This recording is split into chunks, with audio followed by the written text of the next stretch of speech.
Hey, Cassandra. Thank you for being here with us. So please tell us a little bit about yourself. Sure, I'm raised in Alabama. I'm been a Hancock County resident for almost 30 years now. My kids went to school here. I'm a grandfather, great joy of my life for kids here, and love to write. I write an article for the paper and monthly, usually about veterans issues. I'm a prior service guy, former Army captain. That's great. So you've written a lot about history. Do you have a passion for history? I did. I grew up in the South, and especially Civil War history, but I'm really a military historian. So I just got back a year ago from the Battle of Waterloo site. I went to that and several other battlefields in Europe. But my grandparents lived on a Civil War battlefield in Atlanta, and so as a little boy, I was born on the 100th anniversary of the Civil War. So it's just been ingrained. I've gone around battlefields. Yesterday I was in Virginia exploring 3 battlefields outside of Richmond. So I always feel like I have a connection to those places, and I like to try to take that in my writing, and especially as a former Army officer, I know the ground and I know how to just study that. So it's fascinating to me, and try to take the feeling that I get and relay that through my work to other people. That's very fascinating. I love to hear that. So how do you do your research for your books? Well, great example. Yesterday, there's a battle that was a year precursor to Pickett's Charge. Everybody's heard of Pickett's Charge. That was an unsuccessful charge. Well, the same players, the same people in that battle fought almost the exact same battle a year earlier, and Pickett's Charge was successful. So you don't get that until you really dig into it. I walk the ground. I spend a lot of time researching the first-person narratives. I read a lot of primary source material. I always say, though, that a historian's job, actually it's an E.L. doctoral quote, but a historian's job is to tell you what happened. My job as a novelist is to tell you how it felt. And I take that very literally. That's what I want you to take away when you read my book. Oh, wow, that is great. I love to hear that. What's the easiest and most difficult parts of writing books? When you're a busy guy, the hardest part is time. I could write 24/7 if my body could just handle it. I'm always coming up with these stories. I always feel like there are new nuggets of information that I find, and I want to pass those on. I feel like I have a lot to say, but I'm also very active. I'm the post commander for the American Legion here. I'm on the board. I'm on 3 different boards. I work full time. I'm an active grandpa, and that's the biggest challenge I say to people is you have to prioritize and you have to find what fits in your particular life. So it does sound like you are very busy. What other organizations are you involved with in the community? I'm very active in Veterans Affairs. I feel like, for example, I think this was just going unnoticed in the country, but we are at the crux of the 100-year anniversary of World War I and the 50-year anniversary of Vietnam.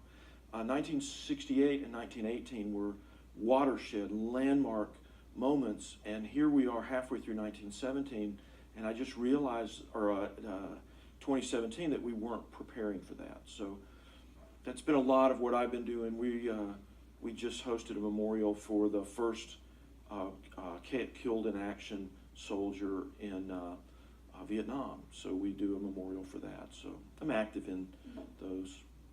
Well, that's great to hear. What other future book plans do you have? I'm halfway through the second novel right now. This Confederate Winter is really built around my 14-year-old great-great-great-grandfather who was drafted into the Confederate Army in the very last months of the war. All we know from the primary research is that he came back in rags and was really never the same. And so what I'm doing in the second book is I'm taking that and flipping the story to a Union soldier who happens to be an African-American soldier. There were hundreds of thousands of soldiers that were slaves that were drafted or brought into the Union Army. So the next book to complement this is the same battles, but from the other side. So it's great fun meshing those, and the characters, they come in and out of each other's lives. But the goal is to have young readers really engage in this and identify with it. Oh wow, that sounds wonderful. I can't wait to read it. So what other advice do you have for upcoming authors?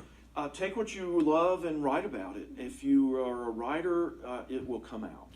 And nowadays with technology, I can reach people. I've sold my book all over the world. I love to get pictures that people will send me on Facebook. So I just got a picture not long ago from a guy in Australia that read my book. He's a Civil War buff, loved it, and his son read it. So it's exciting. I can reach from Greenfield, Indiana. I can get a worldwide reach now. That used to not be here. You were very limited on your exposure. Wow, this is all great things to hear. Thank you for being with us, Kurt Fetters. I can't wait to hear from all the other authors we have with us today. Great, thank you. All right, Kurt, can you please tell us how the audience at home can find your books? Certainly, and that's maybe the best advice I have for up-and-coming authors. There's you can get Confederate Winter locally at Red Banana. It's a gift shop downtown. I sell a lot of books in the gift stores.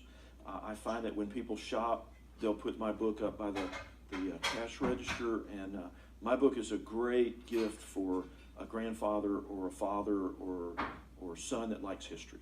And I usually sell them for between $10 and $15, and they pick them up there. Also on Amazon, it's very easy to get your books on Amazon. So there you can search Kurt Fetters or Confederate Winter, the name of my book, and find it on Amazon, either in Kindle format, which is amazing to me.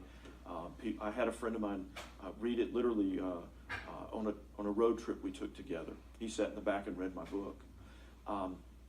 But the other places are, my book is very specific to the Franklin and Nashville battlefields. So the battlefield stores sell my book, and I just heard from a reader the other day that bought my book at the battlefield store in Franklin. They toured the battlefield because of the book, and so that's what my goal is. Right down I-65, as everybody from Hancock County drives down I-65 to go to Florida, and my book is about the battles that you drive right by on that trip. So my hope is, and all the proceeds of my book go for battlefield restoration there. So for example, we have turned the old Pizza Hut that was built right on the battlefield, right where the action in this book. The profits from this book help tear down that Pizza Hut and reclaim it and put place for living history and some battlefield interpretation right there. So very accessible in that respect. Well, thank you, Kurt, for all this information. I'm sure the audience would love to read your books. And you will also. You have time for that? Great. Yeah, so hang on a minute. Let's Okay. stop right there. How much time is left? About 45 to 50 seconds. 50 seconds. Okay, so you can say real quick here, we're about out of time, but tell me about this.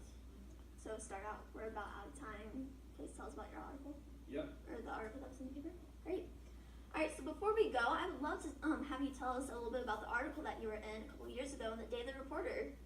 Sure. The Civil War is a subject that it just won't go away. It was the watershed moment in American history. To give you some context, you could take a town like Greenfield in that time period and imagine literally every male from probably 16 to 35 was gone, and only half of them came back. That's the impact. So a lot of history about that. So the week that my book launched was the week that the crazy person in Charleston, South Carolina, killed the people in the church. So Amazon banned everything, and that's what this article in the paper was about. I was a banned book author for a week. Yes. Well, thank you, Kurt. We'll take a break, and we have one more author to hear from next.